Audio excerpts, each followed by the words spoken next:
No Bíblia Comentada de hoje, seguimos para Êxodo capítulo 22, onde Deus apresenta leis que promovem justiça, proteção e restituição.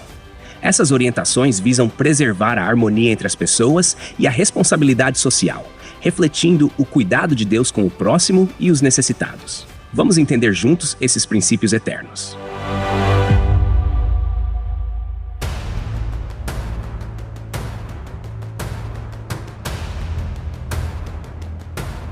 O capítulo 22 de Êxodo, nos versículos 1 ao 14, é parte de um conjunto de leis civis dadas por Deus ao povo de Israel. Essas orientações buscavam regular a convivência em sociedade, promovendo justiça, reparação de danos e proteção à propriedade. Ao analisar o texto, é essencial entender o contexto histórico e cultural da época, quando Israel vivia como uma nação teocrática em formação, diretamente guiada pelos preceitos divinos. Cada prescrição reflete os valores de responsabilidade, integridade e preocupação com o próximo, que devem nortear a vida de uma comunidade que serve ao Senhor. Logo no início, no versículo 1, a legislação trata de um caso de furto. Se alguém furtar um boi ou uma ovelha e os abater ou vender, restituirá 5 bois por um boi e 4 ovelhas por uma ovelha. Este mandamento demonstra que o crime de roubo não deveria ser apenas punido, mas reparado de forma proporcional. A restituição exigida era maior do que o prejuízo original, refletindo a gravidade do ato e o sofrimento causado à vítima. 5 bois ou 4 ovelhas não apenas cobriam a perda, mas também traziam uma medida de justiça que desestimulava o comportamento criminoso. Naquele contexto agrícola, bois e ovelhas eram mais do que bens materiais. Eram fontes de sustento, trabalho e riqueza familiar. Assim, essa lei garantia a proteção da economia doméstica e restaurava o equilíbrio comunitário. O versículo 2 apresenta uma situação mais complexa. Se um ladrão for achado arrombando uma casa e for ferido de modo que morra, quem o feriu não será culpado de homicídio. Este texto mostra a relevância da defesa da vida e da propriedade. Durante a noite, em um contexto de escuridão e perigo iminente, não havia como discernir as intenções do intruso, justificando o ato de defesa. No entanto, o versículo 3 complementa: se isso acontecer depois de nascer o sol, quem o feriu será culpado de homicídio. Aqui vemos um equilíbrio notável. Deus valoriza tanto a vida quanto a justiça. Durante o dia, era esperado que o proprietário buscasse outras formas de resolver a situação sem recorrer à violência letal, demonstrando autocontrole e confiança no sistema legal. Seguindo no versículo 4, encontramos uma perspectiva adicional. Se o que foi roubado for achado vivo nas mãos do ladrão, seja boi, jumento ou ovelha, restituirá o dobro. Este princípio reafirma a importância da reparação proporcional ao crime cometido. Restituir em dobro não era apenas uma questão punitiva, mas também educativa, visando transformar o coração do transgressor e restaurar o relacionamento social. O texto avança no versículo 5 com uma situação que envolve negligência. Se alguém fizer pastar o seu animal num campo ou numa vinha e soltar o animal, de modo que ele venha pastar no campo de outro homem, restituirá com o melhor do seu próprio campo e o melhor da sua vinha. Essa lei ensina responsabilidade e respeito pelos bens do próximo. O fato de o culpado precisar restituir com o melhor de sua propriedade reforça a seriedade da infração e serve como um alerta para a vigilância no cuidado com os próprios bens. No versículo 6, lemos: se romper fogo e este pegar nos espinheiros, e o fogo destruir o feixe de trigo, ou o cereal ainda em pé, ou o campo inteiro, aquele que acendeu o fogo certamente fará restituição. Este caso aborda a responsabilidade por danos causados por descuido. O fogo, no ambiente rural, era uma ferramenta útil, mas perigosa, e seu uso exigia cuidado extremo. A lei não deixava espaço para desculpas. Quem causava o dano deveria assumir as consequências. Isso nos lembra que a liberdade deve ser sempre acompanhada de responsabilidade. Os versículos 7 e 8 tratam da questão da guarda de bens. Se alguém entregar ao seu próximo dinheiro ou bens para guardar, e isso for furtado da casa do outro, se o ladrão for achado, ele restituirá o dobro. Se o ladrão não for encontrado, o dono da casa se apresentará perante os juízes, para que se determine se ele não pôs as mãos na propriedade do outro. Essas instruções demonstram a seriedade com que Deus trata a confiança e a justiça. O sistema de juízes servia para discernir a verdade e proteger tanto o depositante quanto o depositário. A ideia central aqui é que ninguém deveria se aproveitar da confiança do outro, reforçando a transparência nas relações. O versículo 9 estende o princípio. Em todo caso de transgressão, seja a respeito de boi, jumento, ovelha, roupa ou qualquer coisa perdida, de que alguém disser, isto é meu, ambas as partes levarão a questão perante os juízes. Quem for condenado, restituirá o dobro ao seu próximo. Este texto ilustra o valor do julgamento justo e imparcial. Os juízes tinham a responsabilidade de investigar cuidadosamente cada caso para determinar a verdade e garantir que a justiça fosse feita. A restituição em dobro continuava sendo a norma, reforçando a ideia de que o dano causado deveria ser plenamente reparado. Os versículos 10 a 13 tratam de empréstimos e perdas. Se alguém entregar ao seu próximo um jumento, um boi, uma ovelha ou qualquer outro animal para guardar, e este morrer ou se ferir ou for levado sem que ninguém veja, haverá juramento perante o Senhor entre ambos, de que o guardador não pôs as mãos na propriedade do outro. O dono aceitará o juramento e não haverá restituição. Mas se de fato o animal lhe tiver sido furtado, ele fará restituição ao dono. Este trecho destaca a importância da confiança e da responsabilidade mútua. O juramento diante de Deus trazia uma dimensão espiritual à resolução de conflitos, reconhecendo que Ele é o juiz supremo. Por fim, no versículo 14, lemos: se alguém pedir emprestado um animal a outro, e este se ferir ou morrer, na ausência do dono, certamente restituirá. Se o dono estiver presente, não haverá restituição. Se foi alugado, o preço do aluguel cobrirá a perda. Este texto equilibra justiça e bom senso. Quando o proprietário estava presente, ou quando havia um acordo de aluguel, as circunstâncias da perda eram consideradas, evitando prejuízos indevidos. Essas leis, embora pareçam específicas para o contexto agrícola da época, refletem princípios eternos de justiça, responsabilidade e amor ao próximo. Elas nos ensinam que Deus valoriza profundamente o respeito pelas pessoas e pelos bens delas, estabelecendo um padrão elevado de moralidade que ainda ressoa em nossas práticas e relacionamentos atuais. Dando continuidade ao capítulo 22 de Êxodo, a partir do versículo 12 até o versículo 27, encontramos uma sequência de leis que aprofundam a questão da responsabilidade individual e do cuidado comunitário, revelando a preocupação divina com justiça, compaixão e santidade. No versículo 12, lemos: mas se o animal lhe tiver sido furtado, ele fará restituição ao dono. Esse princípio destaca que o guardador do animal tinha a obrigação de proteger o bem confiado a ele. Se houvesse descuido ou negligência, ele deveria assumir o prejuízo, restituindo o animal ao proprietário. A lei não permitia que alguém simplesmente transferisse a responsabilidade sem uma avaliação adequada de seu próprio papel no ocorrido. Isso reflete o senso de equidade que Deus busca estabelecer em todas as relações. O versículo 13 acrescenta: se o animal tiver sido dilacerado, ele o trará como prova. Não restituirá o animal dilacerado. Aqui o guardador não era responsabilizado por uma perda causada por forças naturais ou por eventos fora de seu controle, como o ataque de uma fera selvagem.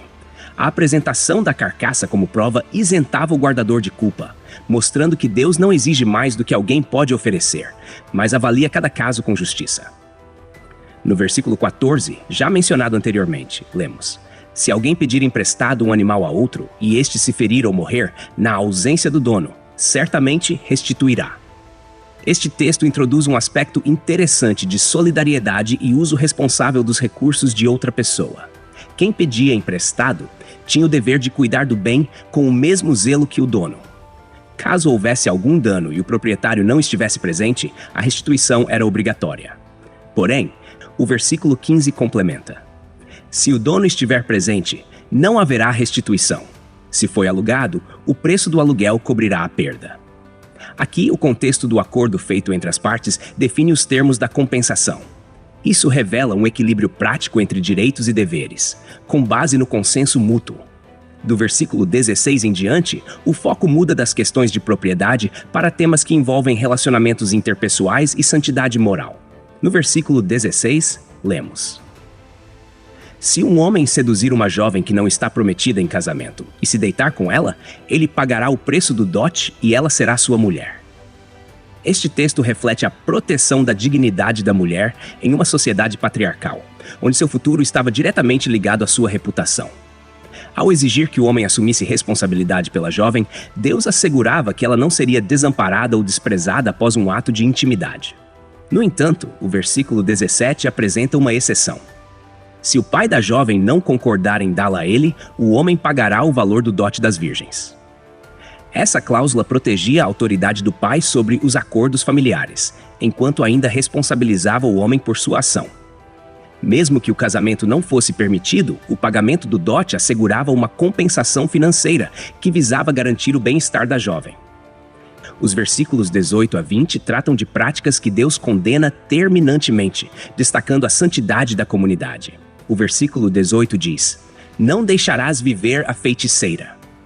Essa proibição é direta e contundente, refletindo o repúdio de Deus às práticas de feitiçaria, que muitas vezes envolviam invocação de espíritos malignos e idolatria. No contexto de Israel, onde Deus buscava estabelecer um povo santo e separado das nações vizinhas, tais práticas eram uma afronta à soberania divina.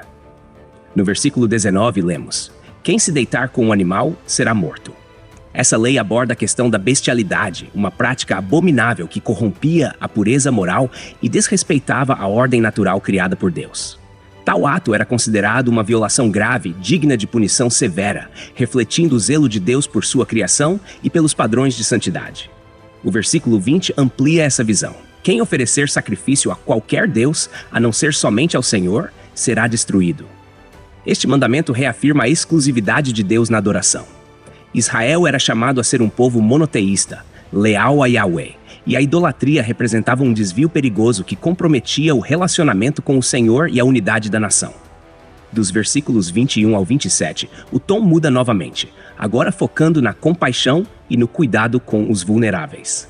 No versículo 21, Deus ordena: "Não maltratarás o estrangeiro nem o oprimirás, pois vós fostes estrangeiros na terra do Egito." Essa instrução destaca a empatia como base das relações sociais. O povo de Israel, que experimentou o sofrimento da opressão no Egito, deveria lembrar de sua própria história ao lidar com os estrangeiros. Esse mandamento revela o coração de Deus, que se preocupa com os marginalizados e exige que seu povo reflita esse cuidado. No versículo 22, a ênfase recai sobre as viúvas e os órfãos. "A nenhuma viúva nem órfão afligireis. Se de algum modo os afligirdes e eles clamarem a mim, eu certamente ouvirei o seu clamor." Aqui, vemos a profundidade do cuidado divino pelos mais vulneráveis. A proteção aos desamparados é apresentada como uma questão tão séria que Deus promete intervir diretamente em favor deles, trazendo juízo sobre os opressores. O versículo 24 traz um aviso solene: "Minha ira se acenderá, e vos matarei à espada, e vossas mulheres ficarão viúvas, e vossos filhos órfãos." Essa declaração revela a justiça divina em ação. A mesma opressão cometida contra os vulneráveis seria revertida contra os opressores, mostrando que Deus é o defensor dos indefesos. No versículo 25, Deus instrui sobre empréstimos.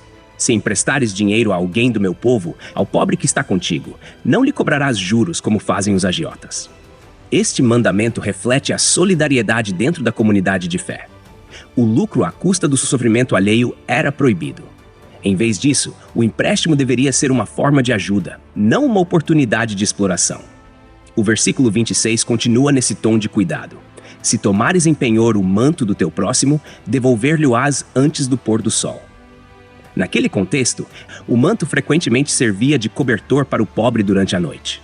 Deus ordenava que a dignidade e o conforto da pessoa fossem preservados, mesmo em situações de dívida.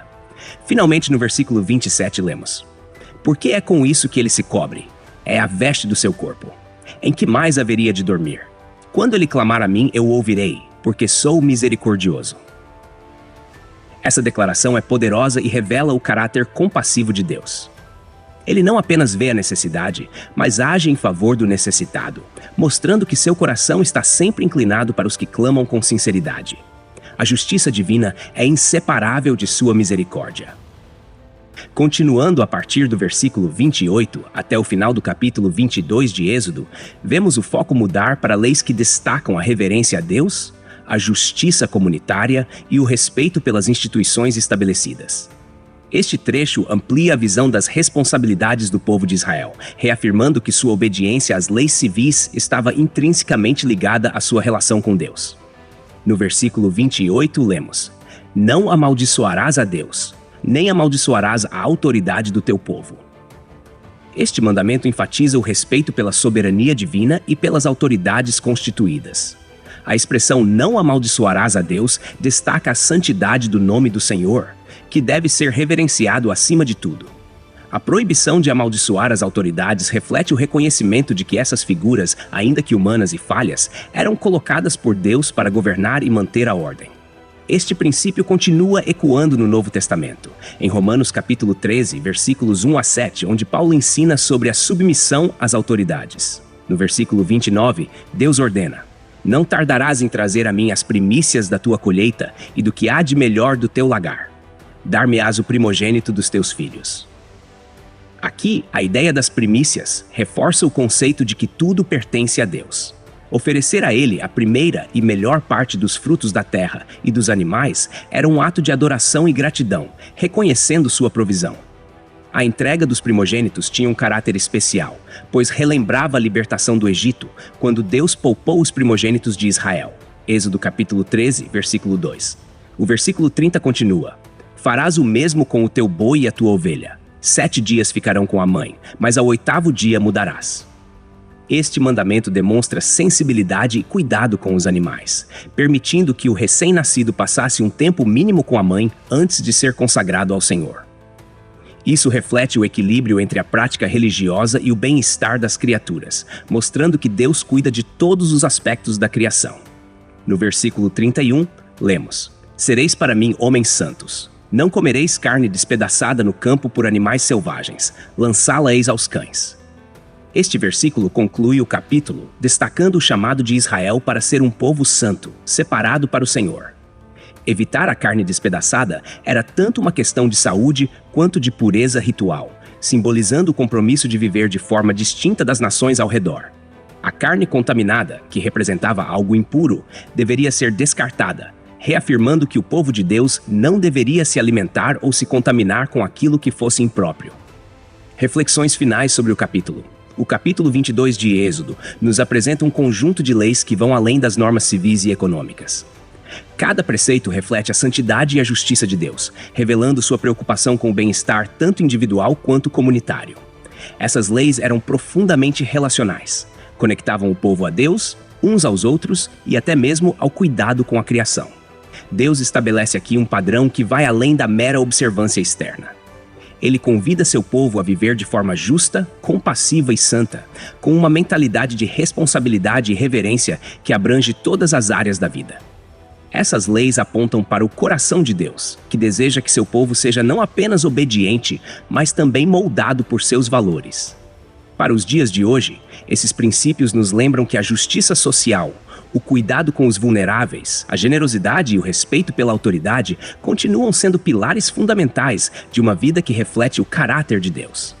Embora as práticas específicas possam ter mudado, os valores subjacentes permanecem relevantes e nos desafiam a viver de forma que glorifique o nome do Senhor em todas as esferas da nossa existência.